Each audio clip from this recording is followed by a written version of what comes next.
Hello, loves. How are you doing? I am Divine Celion. Welcome in. Um, this is a very specific and channeled message. So I want to preface it with, will you allow me, no matter what background I come from, what color I am, can I just love you? I don't want to care about your differences. I don't want to care about where you come from. I don't want to care what color you are. If you love and I love honestly, and we're looking at who we are, can we just love each other? That's the question I'm asking you as divine. Now, with that being said, here's the reason why I'm asking that question. When I actually sat up and meditated on that question, I was in tears a couple of days ago. And I had to gather my thoughts. So that's why I didn't put a video. But it leads to the channel message. That can I just love you? Can we just love each other as people? Leads to sometimes you have to just say yes to yourself. Let me explain. I was looking at YouTube, and there's a Chinese drama that I think is actually on Netflix Philippines.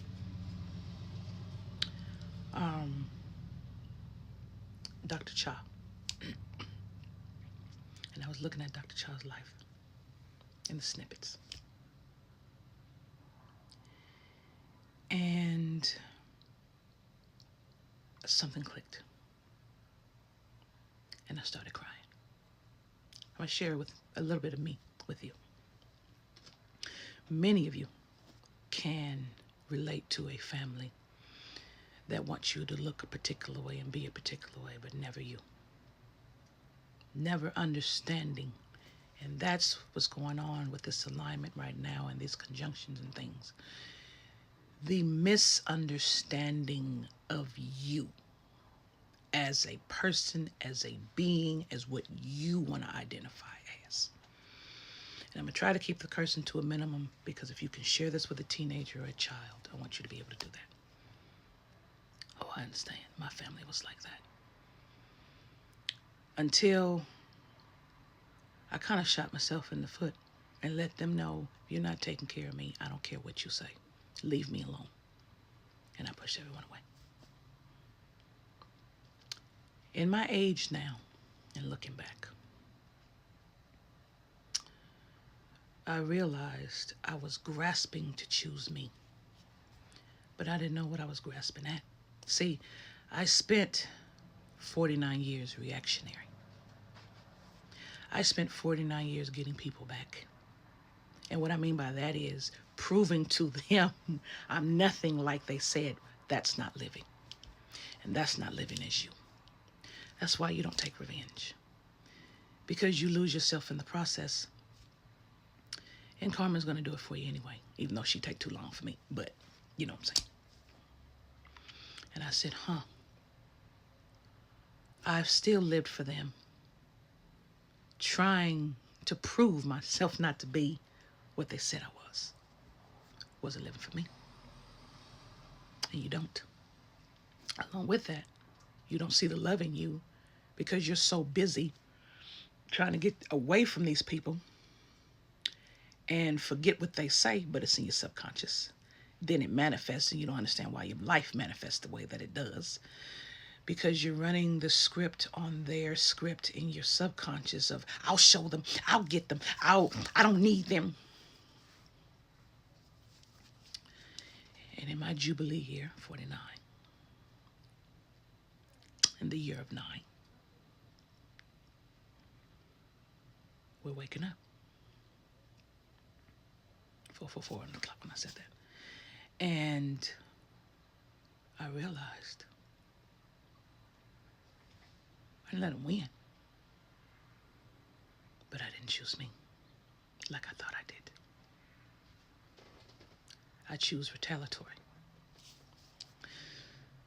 And then when I was looking at Dr. Cha, such an inspiration. Thank you, whoever made that. By the way, middle-aged woman lived her life for other people. Many people can understand that. Doesn't matter what you identify as. And it just said to me, not only do you have to choose you, everyone tells you have to choose you. Yeah. But you have to say yes to you. That's different. You have to say yes and give yourself permission to actually find and be and love you. And that's what I was missing. Even in these third-party situations. And a lot of us can't understand why their energy is still around because we're in a reactionary mode still. It was set up like with our families for us to be in reactionary mode. So why is their energy still holding on? Because we didn't say yes to us. For the other to really die and the cords to drop. See, saying yes to us 100% says no in a peaceful, loving way for ourselves, not for them. Understand, the experiences you go through are for you. Even when you're a catalyst, it's for you, not for them. And I got it today. I never told myself, yes, you can be anything. You can love you. You don't have to be reactionary anymore. And I was like, well, I said I was going to. But then I heard myself say, did you ever say yes to you? And I was like, am I really starting over? Hence why we get back to our little selves when it began. So, and why is that important? Because it's a child when we're reactionary. Because we don't have any other tools in our toolkit sometimes. So, when we start loving ourselves and working on ourselves, we go back to the pivotal points that changed our lives and the course. Why is this important? Because we all have a job to do. We all have connections and relationships we have to build. We have to love each other. We can't heal ourselves when we don't give ourselves permission to heal. We can't heal ourselves when we don't give ourselves permission to say, hey, that doesn't shape me anymore. It hasn't for a long time. What am I doing? I've been released and I'm still mad when I could be living. And all you got to do is say yes to you.